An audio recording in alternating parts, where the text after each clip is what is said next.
Hello, ayan po. So, tabas-tabasan po muna uli natin itong ating paligid ng ating mga halaman. Ayan. Pagkatapos po natin magtabas, maglinis, i-harvest na po natin yun. Ayan. Yung papaya na hinog. Ayan. Linis-linisan po muna natin.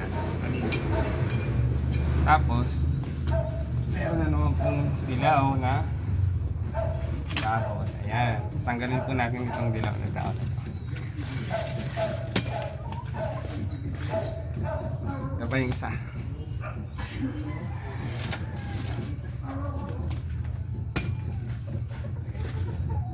At, ayan.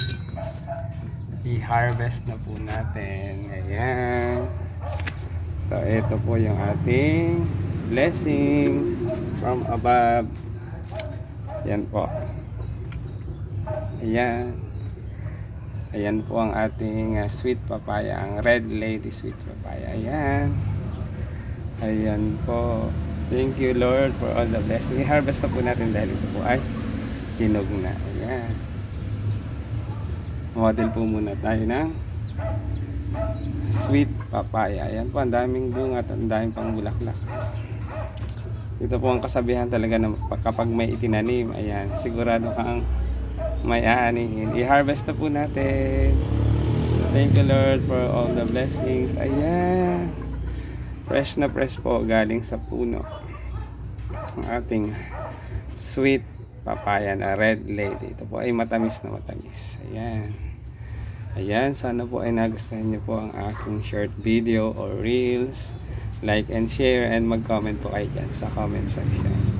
Pag nagustuhan niyo po, pakishare na rin po para mapanood ng iba. Ayan. So, one down, mag-harvest pa rin po tayo dun sa isang mataas. Ayan, marami na rin po ang may mga silay or sinag. Ayan. Ayan, magandang araw. Thank you for all the blessings. Ayan po. Sweet papaya. Ayan. Yan, so wag nyo kalimutan mag-iwan ng bakas para kayo ay aking mabalikan. Ayan, salamat po sa Panginoon sa mga blessing. Thank you Lord for the blessing. Ayan po ang sweet papaya. Ayan, newly harvest. Ayan, one down. Yung nasa taas naman po ang kunin natin. Ayan, medyo mataas na talaga.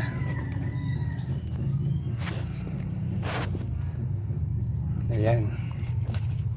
So medyo mataas na talaga yon. Ayan, susungkitin na lang po natin. Ayan, ayan po. Susungkitin po natin. Subukan nating masalo. Pag nasalo, salamat. Pag hindi, bugbog yung papaya. Masyadong mataas na po kaya ito. Sumangan na lang siya.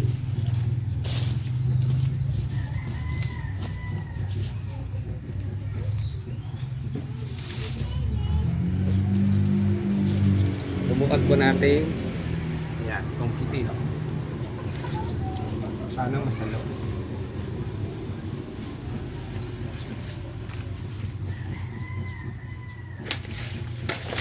Ayan. At least nahulog po siya ay doon sa mga damo. Ayan. Medyo mataas na po kaya mahirap na i-harvest. Pero ito po. Ayan. 2 down. Patatamain po natin doon sa mga damo para hindi siya bugbog na bugbog. Ayan, ito po talaga kailangan ng hagdan.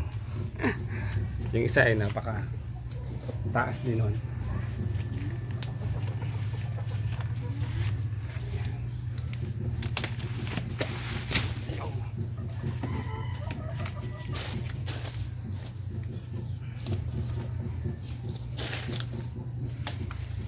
Ayan po. Ito. Ayan. Pangatlo. May silay na rin po. Ayan.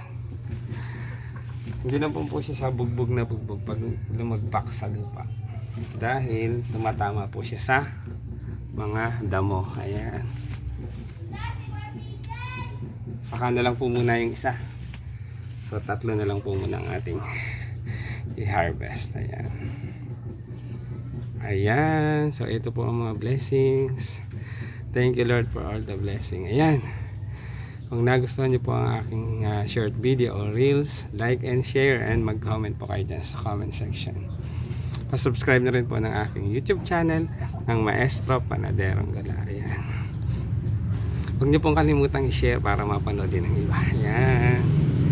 At huwag niyo pong kalimutang mag-iwan ng bakas. Ayan.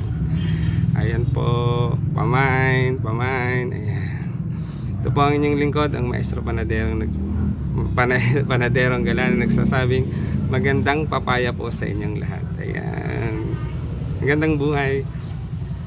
Maraming salamat po sa panonood. Thank you for watching and God bless us all po. Ayan. Papaya.